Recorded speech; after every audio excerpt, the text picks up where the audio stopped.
मेरा नाम प्रियंका है। मैं एक मिडिल क्लास फैमिली से बिलोंग करती हूँ। मेरी ससुराल बहुत अच्छी थी। शादी करके मैं एक अच्छे परिवार में गई थी। हमारे घर में एक काल कोठरी बनी हुई थी।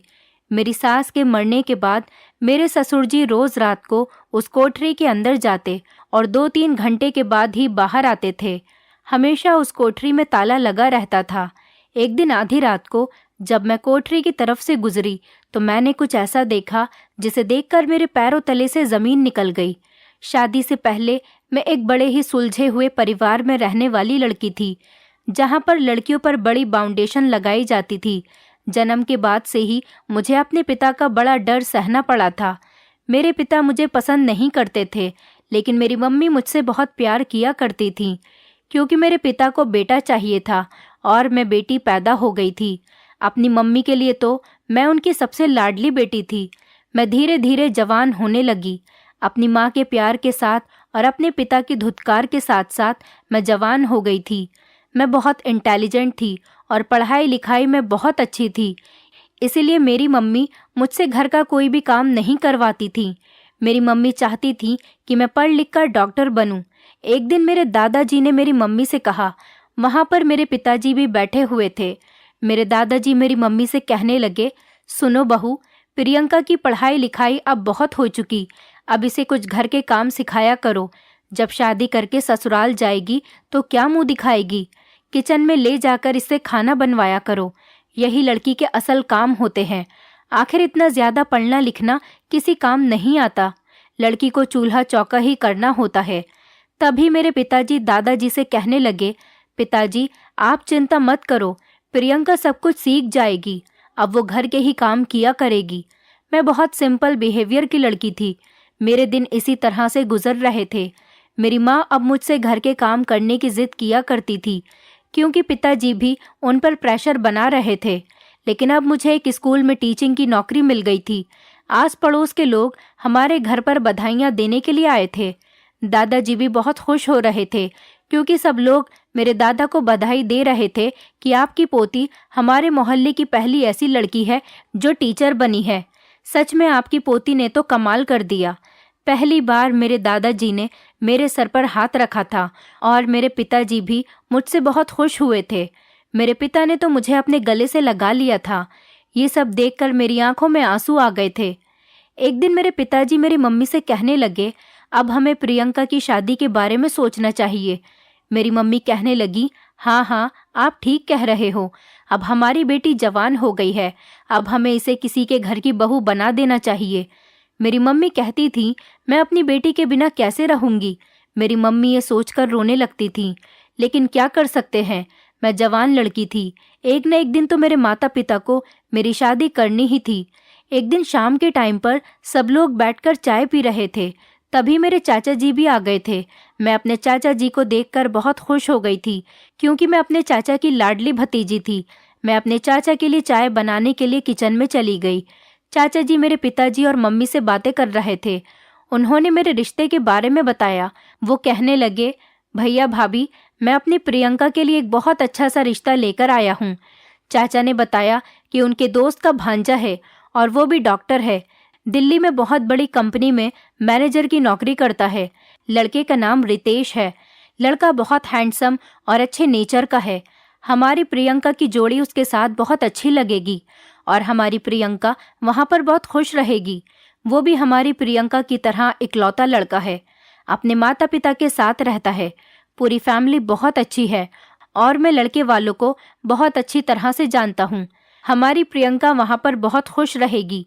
चाचा ने मेरे पिताजी को लड़के की फोटो भी दिखाई थी। मेरी मम्मी और पिताजी को तो लड़का बहुत अच्छा लगा था, लेकिन मेरे पिताजी ने कहा कि हमें सोचने के लिए कुछ टाइम तो दो, हम प्रियंका से उसकी मर्जी जानने के बाद बता देंगे। चाचा ने कहा, ठीक है भैया, जैसा आपको ठीक लगे। मैं जब चाय लेकर बाहर गई तो मैंने चाचा जी से पूछा, चाचा जी आप चाची को नहीं लेकर आए और घर पर सब लोग कैसे हैं?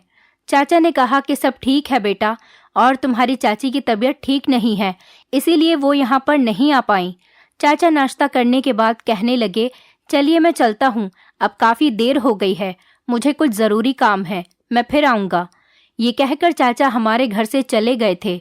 उनके जाने के बाद मेरी मम्मी ने मुझसे कहा, बेटा दादाजी को बुलाकर ले आओ। मैं दादाजी के कमरे में गई और उनसे कहने लगी, दादाजी चलिए, मम्मी और पिताजी को शायद आपसे कुछ इम्पोर्टेंट बात करनी है।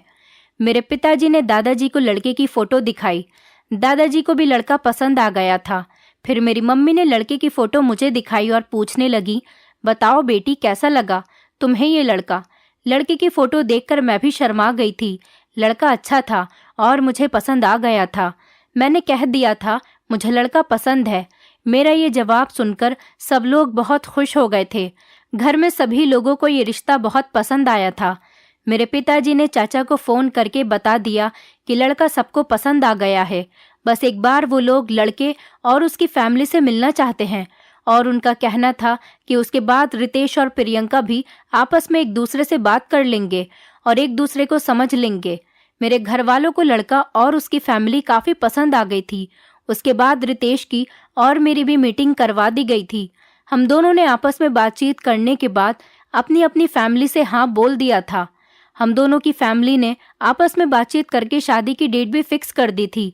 हमारी शादी की डेट 1 महीने बाद की फिक्स हो गई थी और हमारे घर में शादी की तैयारियां भी शुरू हो गई थी। सारी तैयारियां हो जाने के बाद धीरे धीरे शादी का दिन भी आ गया था। मुझे शादी के जोड़े में तैयार देखकर मेरी माँ की आंखों में आंसू आ गए थे, क्योंकि मेरी माँ मुझसे बहुत प्यार किया करती थी। मेरे पिताजी और दादा भी बहुत खुश थे, क्योंकि आज उनके घर की बेटी की शादी थी। इस तरह सारी रस्में रिवाज कंप्लीट हो जाने के बाद मेरी और रितेश की शादी भी हो गई थी। मेरे पिता ने मेरी शादी खूब धूमधाम से की थी, किसी चीज़ की कोई कमी नहीं छोड़ी थी। और मेरे ससुराल वाले भी हमारे घर जब बारात लेकर आए थे तो हमारे घर का सारा इंतज़ाम देखकर बहुत खुश हो गए थे। अब टाइम आ गया था मुझे इस घर से विदा करने का। मेरे पिताजी ने पहले मुझसे ज़्यादा प्यार तो नहीं किया था, लेकिन वो मेरी विदाई पर बहुत रो रहे थे और मेरी माँ का तो रो रो कर बुरा हाल हो गया था। दादाजी की आंखों में भी आंसू आ गए थे। मुझे अपने परिवार का इतना ज़्यादा प्यार देखकर बहुत अच्छा लग रहा था और मैं विदा होकर अपनी ससुराल चली गई। मेरा स्वागत मेरी ससुराल में बहुत अच्छे से किया गया था। मेरे दिल में थोड़ा सा डर था, क्योंकि लड़की की जब शादी होती है तो वो थोड़ा नर्वस फील करती है और यही सब कुछ मैं भी फील कर रही थी। मुझे ऐसे नर्वस देखकर रितेश ने अपनी मम्मी को मेरे पास भेजा। मेरी सास ने मुझे बहुत प्यार से समझाया, बेटी डरने की ज़रूरत नहीं है, हम तुम्हारे अपने हैं, तुम हमारी बेटी की तरह हो, इसलिए तुम हमें भी अपना ही समझो। मेरे लिए जैसे मेरा बेटा है ऐसे ही तुम भी हो। मैं चुपचाप बैठी हुई अपनी सास की बातें सुन रही थी। मेरे दिल का डर अब थोड़ा कम हो गया था, क्योंकि वो मुझे तसल्लियाँ दे रही थीं। फिलहाल मेरी शादी का आज का दिन तो पूरा हो चुका था। मुझे रितेश के कमरे में भेज दिया गया था। मेरा दिल जोर जोर से धड़क रहा था और मैं दुल्हन बनी बेड पर बैठी हुई थी। थोड़ी देर के बाद रितेश भी कमरे में आ गया था और वो मेरे पास आकर बैठ गया था। उसने धीरे धीरे मुझसे बातें करना शुरू की और मेरा हाथ पकड़कर कहने लगा, प्रियंका तुम बिल्कुल टेंशन मत लो, मेरी मम्मी पापा बहुत अच्छे हैं, वो हमेशा तुम्हें अपनी बेटी बनाकर रखेंगे। ये बात सुनकर मेरी आंखों में आंसू आ गए थे, क्योंकि मुझे अपने माँ पिताजी की याद आ गई थी। रितेश ने मेरे आंसू पोंछते हुए मुझे गले से लगा लिया था। शादी की पहली रात तो बहुत अच्छी गुजरी थी। अगली सुबह फ्रेश होकर जब मैं अपने कमरे से बाहर निकली तो मैं सीधा किचन में चली गई थी। आज मेरी ससुराल में किचन में मेरा पहला कदम था। मुझे सबके लिए खीर बनानी थी। खीर बनाने के बाद जब मैंने सबको खीर दी तो डर की वजह से मेरे हाथ कांप रहे थे। मैं इतनी होशियार और पढ़ी लिखी होने के बावजूद भी ससुराल में आकर छोटी से छोटी बात पर डर रही थी। न जाने मुझे ऐसा क्यों हो गया था। शायद लड़कियों को शादी के बाद ऐसा ही होता है। मेरी सास ने मेरे हाथ पकड़ लिए और समझाने लगी, बेटी तुम बिल्कुल टेंशन मत लो, तुम्हें यहाँ पर हमसे डरने की बिल्कुल भी कोई ज़रूरत नहीं। सब लोगों ने मेरे हाथ की बनी हुई खीर खाई और खीर की खूब तारीफ की, और सबसे ज़्यादा तारीफ तो मेरे ससुर जी ने की थी। मेरे दिल को तसल्ली हो गई थी कि चलो पहला दिन किचन का बहुत अच्छा गया। मेरी सास कहने लगी, प्रियंका के हाथों में तो बिल्कुल जादू है, क्या कमाल की खीर बनाई है। तुमने पढ़ाई लिखाई करते करते खाना भी अच्छा बनाना सीख लिया है। मैंने कहा कि मम्मी जी ये सब कुछ मुझे मेरी मम्मी जी ने सिखाया है। मैं मम्मी को बनाते हुए देखती थी तो उसी तरह से ट्राई करके यहाँ पर भी बना लिया। मेरी सास को ये बात सुनकर बहुत अच्छा लगा था। अब हमारे घर के सारे मेहमान अपने अपने घर को जाने लगे थे। मैंने सब मेहमान के लिए खाना बनाया था। सबको खाना भी बहुत पसंद आया था। अब घर में हम सिर्फ 4 लोग ही बचे थे, क्योंकि सारे मेहमान अपने अपने घर को जा चुके थे। पगफेरे की रस्म के लिए मुझे अपने मायके भी जाना था। मेरे चाचा जी मुझे पगफेरे की रस्म के लिए लेने आए थे। मेरी सास ने मेरे चाचा को धन्यवाद कहा था और कहा था कि हमें प्रियंका जैसी लड़की नहीं मिल सकती थी। आपका बहुत बहुत धन्यवाद कि आपने हमें प्रियंका जैसी बहू दी। मेरी सास मेरी बहुत ज़्यादा तारीफ कर रही थी, तो ये सुनकर मेरे चाचा को भी बहुत अच्छा लगा था। मैं अपने चाचा के साथ अपने मायके आ चुकी थी। दादाजी, मेरी मम्मी और पिताजी सभी लोग घर के दरवाजे पर खड़े हुए मेरा इंतज़ार कर रहे थे। मेरे जाते ही सब लोगों ने मुझे आशीर्वाद दिया और गले से लगा लिया। ऐसा लग रहा था जैसे सबने मुझे काफ़ी सालों बाद देखा है। मेरी मम्मी ने मुझसे पूछा कि बेटी, तुम कैसी हो? सब ठीक तो है ना ससुराल में? किसी ने कुछ कहा तो नहीं? और तुम्हारी ससुराल में सब लोग कैसे हैं? मैंने मम्मी से कहा, अरे मम्मी, शांत हो जाओ, सब कुछ ठीक है। मेरे ससुराल में सब लोग बहुत अच्छे हैं और सब लोग मुझसे बहुत प्यार करते हैं। मेरे मुंह से ये बात सुनकर मेरी मम्मी को बहुत तसल्ली हो गई थी और वो खुश नज़र आ रही थी, और उनको इस बात की भी तसल्ली हो गई थी कि उनकी बेटी की शादी सही घर में हो गई है। हंसते मुस्कुराते 2-3 दिन कब बीत गए किसी को पता ही नहीं चला। मेरा पति मुझे लेने के लिए मेरे घर पर आ गया। मेरी फैमिली में सब लोग रितेश से मिलकर बहुत खुश हुए थे और उसके बाद मैं अपने पति के साथ घर वापस आ गई थी। इधर ससुराल में अपनी बहू को देखकर सब लोग बहुत खुश हो गए थे। मेरी सास कहने लगी, बेटी, सब लोग घर पर कैसे हैं? तुम्हारी मम्मी कैसी हैं? दादाजी कैसे हैं? और तुम्हारे पिता? मैंने उनको बताया, माँ जी, मेरे घर पर सब लोग बिल्कुल ठीक हैं। आप बताइए, आप कैसी हैं? मेरी सास कहने लगी, बस ठीक हूँ, अब तुम आ गई हो तो और ज़्यादा ठीक हो जाऊंगी। मेरी सास ने मुझे कहा, बेटी, तुम आराम कर लो, तब तक मैं तुम्हारे लिए कुछ खाने पीने का लेकर आती हूँ। धीरे धीरे दिन गुजरते चले जा रहे थे। मेरी सास का बिहेवियर मेरे साथ बहुत अच्छा था और हम दोनों मिल बांटकर घर का सारा काम कर लिया करते थे। एक दिन मेरी सास मेरे पास खड़ी हुई बातें कर रही थी। तभी अचानक उनकी तबीयत बिगड़ गई और वो बेहोश होकर जमीन पर गिर पड़ी। मैं तो अपनी सास को देखकर घबरा गई थी कि न जाने इन्हें क्या हो गया था। मैंने जल्दी से अपनी सास को उठाने की कोशिश की और पानी की छींटे मारकर उन्हें होश में लाने की कोशिश करने लगी। मैंने जल्दी से अपने ससुर को आवाज़ लगाई। मेरे ससुर भागे भागे आए। पता नहीं मेरे सास को क्या हो गया था। मेरे ससुर ने भी मेरी सास को जगाने की बहुत कोशिश की, लेकिन वो होश में नहीं आई।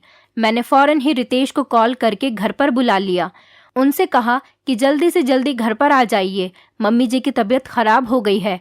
मेरे ससुर और मैं मेरी सास को लेकर अस्पताल चले गए थे। मेरे पति को भी हमने अस्पताल आने के लिए कह दिया था। मेरी सास को इमरजेंसी में एडमिट करवा दिया गया था। दवाइयाँ और इंजेक्शन के थ्रू मेरी सास को होश में लाया गया था। फिर उनके काफ़ी सारे रिपोर्ट्स भी हुई थी। रितेश भी अस्पताल पहुंच चुके थे। उन्होंने सबसे पहले आते ही यही सवाल किया कि माँ को क्या हुआ है।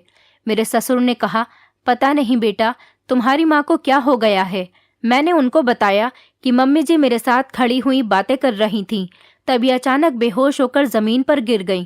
मैंने अपने पति को दिलासा दिया और कहा कि अभी तो मम्मी जी ठीक हैं, डॉक्टर ने कुछ रिपोर्ट्स बताई हैं, कल उनकी रिपोर्ट आ जाएंगी, इसलिए तब तक उन्हें अस्पताल में ही रुकना पड़ेगा। तुम फिक्र मत करो, मम्मी जी बिल्कुल ठीक हो जाएंगी। मेरे पति ने कहा कि तुम घर चलो, नहीं तो हॉस्पिटल में रुकने से तुम्हारी तबीयत खराब हो जाएगी। मेरे ससुर ने कहा, रितेश बेटा, तुम भी घर चले जाओ, तुम्हारी माँ के पास मैं रुक जाऊंगा, बहू घर पर अकेली तो नहीं रुकेगी। रितेश ने कहा, लेकिन पापा जी, मैं आपको यहाँ पर अकेला छोड़कर कैसे जा सकता हूँ। मेरे ससुर ने रितेश से कहा, बेटा तुम चिंता मत करो, तुम अपनी मम्मी को देखने के बाद घर के लिए निकल जाओ, मैं यहाँ पर सब कुछ संभाल लूँगा। मुझे अपनी सास की बहुत फिक्र हो रही थी और मेरा दिल रो रहा था, मेरी आंखों में आंसू आ गए थे। जैसे ही मेरे पति ने मेरी तरफ देखा तो वो मुझसे पूछने लगे, क्या हुआ है, तुम क्यों रो रही हो। मैंने उनको बताया कि मम्मी जी को क्या हो गया है, उनकी तबीयत अचानक कितनी ख़राब हो गई कि वो बेहोश हो गई। मेरे पति ने मुझे दिलासा दिया और कहने लगे, शांत हो जाओ, मम्मी को कुछ नहीं होगा। लेकिन मैंने एक बड़ी अजीब सी बात देखी थी कि मेरी सास को काफ़ी दिनों से बुखार आ रहा था और वो किसी चीज़ की दवाइयाँ खा रही थी। मैंने घर जाते ही उन दवाइयों के रैपर लाकर अपने पति को दिखाए और उनको बताया कि काफ़ी दिनों से मम्मी जी ये दवाई ले रही थी। मेरे पति ने दवाई के रैपर देखकर कहा कि ये दवाई तो मम्मी के बुखार की है, लेकिन बुखार तो मम्मी का काफ़ी दिनों पहले ठीक हो चुका था, तो फिर अचानक उनकी आज तबीयत कैसे खराब हो गई। रितेश मुझसे बहुत नाराज हुए और कहने लगे, तुमने ये बात मुझे पहले क्यों नहीं बताई। मैंने रितेश से कहा कि मुझे माफ़ कर दो, मुझे नहीं पता था कि मम्मी जी किस चीज़ की दवाई खा रही हैं, और फिर मुझे लगा कि शायद तुम्हें इस बारे में पता होगा। मुझे नहीं पता था कि ऐसा भी कुछ हो जाएगा। मैंने रितेश से कहा, रितेश तुम परेशान मत हो, मैं जा रही हूँ हॉस्पिटल। मम्मी जी की रिपोर्ट्स आने वाली होंगी और उनका ख्याल रखना भी बहुत ज़रूरी है। पापा जी वहाँ पर अकेले हैं, अस्पताल में किसी औरत का होना भी ज़रूरी है। रितेश कहने लगे, मैं भी चलता हूँ तुम्हारे साथ। मैंने कहा, नहीं, आप ऑफिस से आए हो, आप आराम करो, जैसी भी बात होगी मैं आपको फ़ोन पर बता दूंगी। मैं हॉस्पिटल आई तो मेरे ससुर जी बैठे हुए थे। मेरी सास की रिपोर्ट्स भी आने वाली थी। डॉक्टर ने पूछा कि आप कौन हैं। मैं आगे बढ़ गई और कहने लगी, ये मेरी सास है। जी बताइए। तो डॉक्टर ने मुझे अपने केबिन में आने के लिए कहा। मैं डॉक्टर के केबिन में चली गई थी। जब डॉक्टर ने मुझे बताया कि आपकी सास को कैंसर है और ये फाइनल स्टेज पर है, ये सुनते ही मेरे पैरों तले से ज़मीन निकल गई थी कि आखिर मेरी सास को इतनी बड़ी बीमारी थी। डॉक्टर ने मुझसे पूछा, क्या आप लोगों को कभी भी कुछ पता नहीं चला। मैंने डॉक्टर को उन दवाइयों के रैपर्स दिखा दिए जो मेरी सास लिया करती थी। अभी जब मैं घर गई थी तो मुझे इस बात की याद आ गई थी, इसीलिए मैं दवाइयों के रैपर अपने साथ लेकर हॉस्पिटल चली आई थी। उन्होंने मुझे बताया कि आपकी सास को इस बारे में पहले से ही पता है कि उन्हें कैंसर है और ये दवाइयाँ कोई नॉर्मल दवाइयाँ नहीं बल्कि कैंसर की ही दवाई है। मुझे यकीन नहीं आ रहा था कि मेरी सास को कैंसर है और ये बात वो अच्छी तरह से जानती थी, तो उन्होंने इस बारे में अपने घर पर किसी को क्यों नहीं बताया। मैंने पीछे पलटकर देखा तो डॉक्टर के केबिन के दरवाजे पर मेरे ससुर खड़े हुए सारी बातें सुन रहे थे। उनके पैरों तले से भी ज़मीन निकल गई थी और उनकी आंखों से आंसू निकलने लगे थे। मैंने अपने ससुर को दिलासा दिया और उनको चेयर पर बैठाया।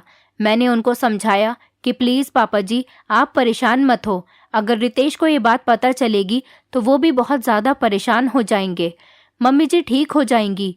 मेरे ससुर कहने लगे, बहू मुझे झूठा दिलासा मत दो। मुझे नहीं पता था कि तुम्हारी मम्मी अकेले अकेले ही इतना सब कुछ झेल रही है। वो मुझे भी तो सब कुछ बता सकती थी। उसने कभी हमें एहसास तक होने नहीं दिया कि वो कितनी बड़ी बीमारी से जूझ रही है। मैं अपनी पत्नी से बहुत प्यार करता हूँ। वो मुझे छोटी से छोटी बात बताती है, फिर उसने मुझसे इतनी बड़ी बात कैसे छुपा ली। मैं एक अच्छा पति नहीं बन पाया। देखो, मैं तुम्हारी मम्मी का ख्याल नहीं रख पाया। मेरे ससुर ये बात कह रहे थे और बुरी तरह से रो रहे थे। मैंने अपने ससुर को समझाने की बहुत कोशिश की कि आप शांत हो जाइए, क्योंकि रोने से आपकी भी तबीयत खराब हो जाएगी। अगर मम्मी जी ने आपको इस तरह से देख लिया तो वो बिल्कुल टूट कर रह जाएंगी। हमें मम्मी जी के सामने मजबूत बनना पड़ेगा, जिससे उनके जीने की इच्छा बढ़ सकेगी, जितने भी कुछ दिन और हमारे साथ बिता सकेंगी। मेरे ससुर ने कहा, प्रियंका, इस बारे में तुम रितेश को कुछ भी मत बताना। वो मेरा इकलौता बेटा है, वो इस सदमे को बर्दाश्त नहीं कर सकेगा। मैंने अपनी ससुर की बातों में हाँ मिला दी थी। शायद रितेश की वजह से ही मेरी सास ने अपनी बीमारी के बारे में नहीं बताया था। दिन इसी तरह से गुजरते जा रहे थे। हम अपनी सास को घर लेकर आ गए थे। मैं घर पर रहकर अपनी सास का बहुत ज़्यादा ख्याल रखती थी। रितेश को बता दिया था कि मम्मी जी को इन्फेक्शन हो गया था, इसी वजह से उनकी तबीयत खराब हो गई थी। अब कोई बात नहीं, अब वो बिल्कुल ठीक है, लेकिन रोज़ उन्हें ट्रीटमेंट के लिए अस्पताल लेकर जाना पड़ेगा। रितेश बेफिक्र होकर रोज़ ऑफिस चले जाते थे और रोज़ घर आते ही मम्मी जी के बारे में पूछते हैं, मम्मी की तबीयत कैसी है, आज उन्हें कुछ हुआ तो नहीं था। लेकिन मैं उन्हें बताती कि मम्मी जी बिल्कुल ठीक है और अपने कमरे में आराम कर रही है, तुम टेंशन मत लो, धीरे धीरे मम्मी जी बिल्कुल ठीक हो जाएंगी। रितेश अपनी मम्मी के टेंशन में कुछ खाता पीता भी नहीं था। उसे हमेशा अपनी मम्मी की चिंता सताए रहती थी। मम्मी जी की भी तबीयत तो खराब ही रहती थी, लेकिन ना जाने मेरे ससुर को क्या हो गया था। कि वो हमारे घर में बनी कोठरी में जाते और वहां पर 2-3 घंटे गुजार कर ही वापस आते थे। मेरे ससुर रोज रात को ऐसा ही करते थे। रोज रात के 12 बजे के बाद कोठरी में चले जाते और रात के 3 बजे या 2 बजे ही उससे बाहर निकलते थे। मेरी सास अपने कमरे में अकेली सोती रहती थी। एक दिन रात के 3 बज रहे थे और मुझे प्यास लगी तो मैं किचन में पानी लेने के लिए जाने लगी। मैं कोठरी के पास से ही गुजरी थी कि मुझे किसी के बोलने की आवाज़ आ रही थी। मैंने कान लगाकर बातें सुनने की कोशिश की तो कोठरी के अंदर से मेरे ससुर के बोलने की आवाज़ आ रही थी और उनके साथ साथ किसी और औरत के बोलने की भी आवाज़ आ रही थी। ये सुनकर तो मैं हैरान रह गई थी कि अंदर से कोई औरत बोल रही है और मेरे ससुर भी अंदर मौजूद हैं। मैं बड़ी परेशान हो गई थी कि मैं क्या करूं। तभी तो रोज़ मेरे ससुर कोठरी के अंदर जाते थे और 2-3 घंटे गुजार कर वापस आते थे, लेकिन अंदर कौन था ये मैं नहीं जान पाई थी। तभी मेरे दिमाग में एक आइडिया आया और मैं अपने पति को जगाकर अपने साथ कोठरी की तरफ लेकर आ गई थी। मेरी सास अपने कमरे में ही सो रही थी। रितेश ने बिना कुछ सोचे समझे ही दरवाजे को धक्का मार दिया।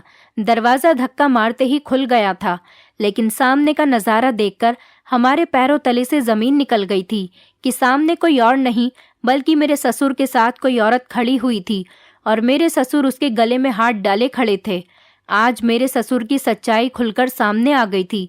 मेरे पति ने फौरन ही उस औरत को पकड़ लिया। रितेश शायद उस औरत को अच्छी तरह से जानते थे।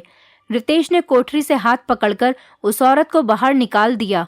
मैंने रितेश को समझाने की कोशिश की कि रात का टाइम हो रहा है, मम्मी जी की भी तबीयत ठीक नहीं है, क्या तमाशा बनाया हुआ है और ये औरत कौन है। मैंने अपने ससुर से भी सवाल किया तो वो भी खामोश खड़े रहे। रितेश ने कहा कि अच्छा हुआ प्रियंका, तुमने मेरी आंखें सही टाइम पर खोल दी, नहीं तो मैं इस आदमी की हकीकत नहीं जान पाता। तुम्हें पता है ये औरत हमारे घर की पुरानी नौकरानी है। 2 साल पहले ये हमारे घर पर नौकरी करके गई है। मम्मी को तभी से पापा पर शक होता था कि इन दोनों के बीच में कुछ चल रहा है, इसलिए मम्मी ने इस नौकरानी को घर से निकाल दिया था। लेकिन आज ये 2 साल बाद फिर हमारे घर पर मौजूद है।